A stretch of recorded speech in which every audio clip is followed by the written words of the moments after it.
Okay, season 2. Let's get going.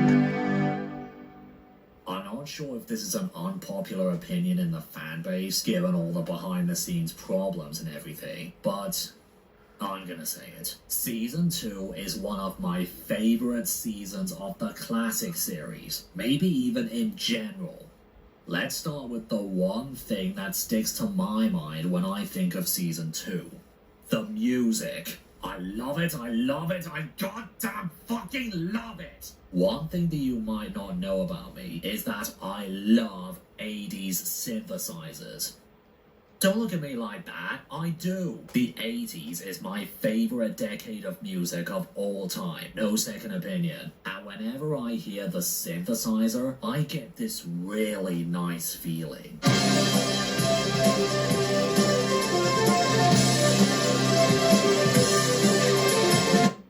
Oh, wait a minute. You're gonna have to deal with ads in this series. Yeah, I forgot to tell you that at the start of this video. But anyway, let's go back. Yeah, you are gonna have to deal with adverts in this series. And there's nothing I can't do about it. Love that sound. And the music in the first 2 seasons of Thomas is no exception. Especially season 2. Not only did they reuse or remake most of the music from the first season, but for some themes, like Edward's theme and Bertie's theme, they expanded them.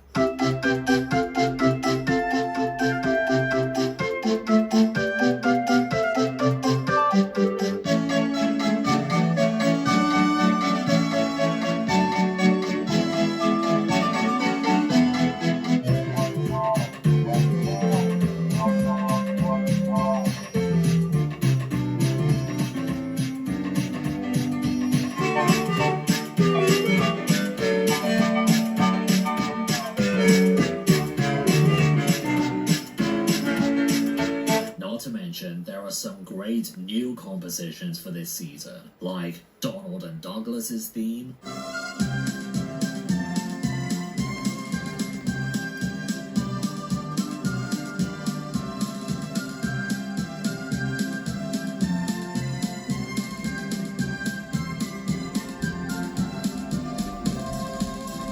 Bill and Ben's theme,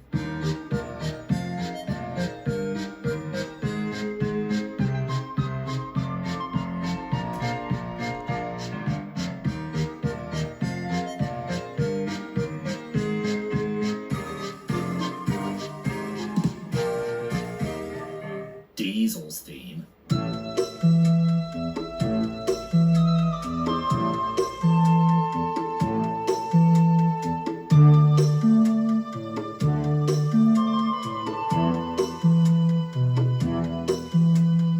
Harold's theme,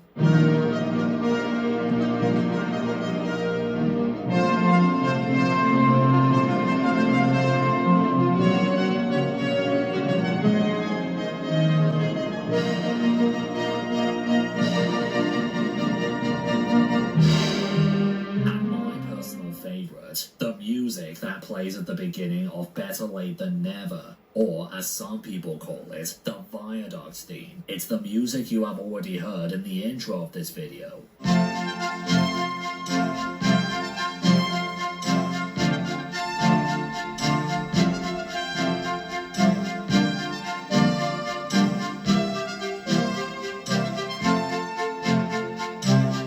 Because most of the music in the 2010s is absolute shit, and even stuff in the 2020s, but hearing the 80s synthesizer is a big breath of fresh air, and that final note is just honey to my ears. Oh,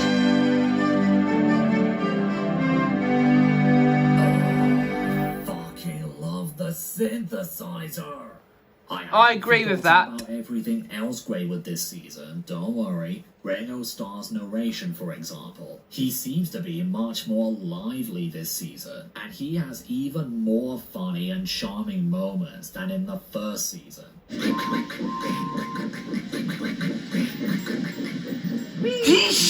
The model work artwork and set are really detailed and well put together. Notable sets include the scrapyard, the new harbour, this line by the castle, the watermill, the girder bridge crossing over the road, and just look how huge the set for Brendam Docks is. It's amazing. Although, this is just a little nitpick, nearly everything in this season looks really... well, it looks all brown. The only things that are brightly coloured are the engines, the coaches, and the sky. Everything else has some hint of brown to it. The ballast, the buildings, the shrubbery, even the clouds in the sky look a bit brown to me. Please tell me I'm not the only one who can see this. The stories are possibly the best ones written by Wilbert Awdry. There are so many contenders for my favourite episode here. Bertie's Chase, Old Iron, Percy and Harold, the Duck and Diesel trilogy, Thomas Comes to Breakfast, Ghost Train, The Diseasel, Wrong Road, and my all-time favourite episode of the franchise in the Railway series and the TV series, Edward's Exploit. Most of I've got the treat-sized video of Edward's Exploit on. Yeah, I've got that DVD. Even though I found it in Chinese shop years ago before my channel opened, and when the DVD originally came out, you can find it in Poundland. All that he can to get his passengers home, giving everything this poor little engine has got, and the bigger engines respecting him afterwards because of his triumphant effort. Due to budgetary reasons, it couldn't be adapted the way they probably wanted to. Like, they didn't really shower Edward and the set with water to emulate the strong rain, and his running board is still perfectly intact. But I think that the story was still told perfectly otherwise, with some amazing atmospheric music to boot.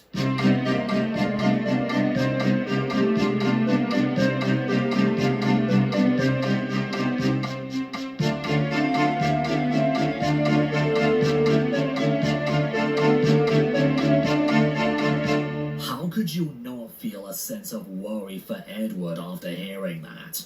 Oh shit. And my runner-up for best episode of the season is Ghost Train. I mean, like, holy hell. The use of fog in nearly every shot, those creepy dark shots over the viaduct, the windmill, the watermill, and the yard, with the bright ghost engine flashing by, and the creepiest music I have ever heard in the show. Oh yeah, this shot the viaduct was used at the beginning of the episode.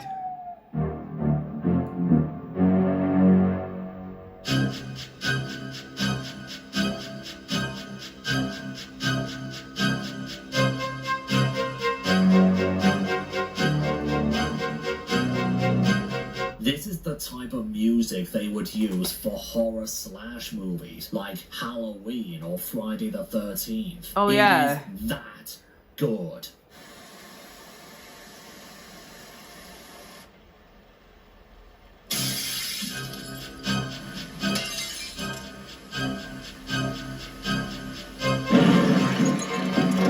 Nobody can talk about the second season of Thomas without talking about the most controversial thing about it. The season's production. What do I mean by this? Well, first of all, did you know that 3 of this season's episodes were last-minute additions?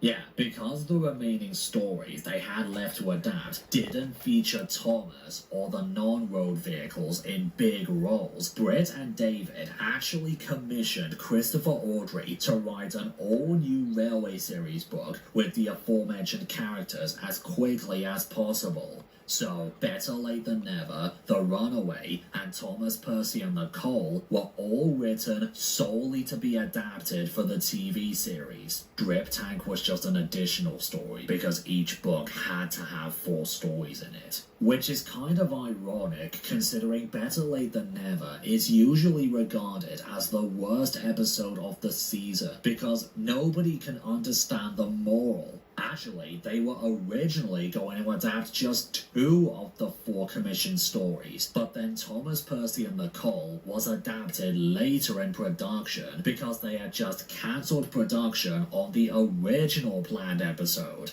Which episode was that? An episode where they adapt the first 2 stories of the Twin Engines book, Hello Twins and the Missing Coach. The episode was going to be a more detailed introduction to Donald and Douglas. They had taken a lot of still pictures that were recently discovered and leaked, showcasing how the story was going to be structured. And because of this, it's most likely that they had filmed all the footage needed for the episode. The intro of Hello Twins, the Fat Controller meeting the Twin Engines, them having their numbers painted, the scene with them and Duck, the whistle scene, setting up Thomas's special coach, the twins swapping their tenders to get out of trouble, and the Fat Controller seeing past their trick and punishing Douglas. At this point in production, all they might have had left to do was to edit all the scenes together, add in the music and the Ringo Starr narration after his recording session later on. But it was at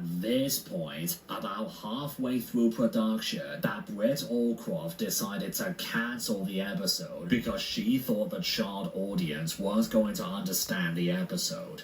Oh, I don't mean the dialogue from the book. How can anyone read Donald and Douglas's dialogue? But the conflict and the twins' solution to it. On the one hand, it is the better decision. I mean, even some adult fans of this series don't understand the meaning behind the story. But on the other hand, this could have been a pretty good introduction to the Scottish twins. And hell, I'd even say episodes like Dirty Work, Better Late Than Never, and Wrong Road were just as difficult to understand when I was a kid. And I still liked them. Maybe someday, somehow, we can all go to the parallel dimension where this episode was finished and aired, and we can see what it could have been.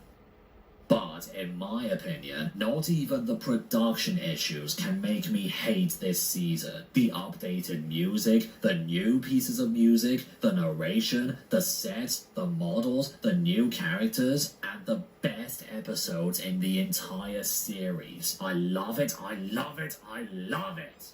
Yeah, of course he does. Now we're on to go season to 3. Van Halen and Starship. See you tomorrow. Okay, season 3. Not Here we go. I talk about season 3, but it'll be the day when I officially turn 25.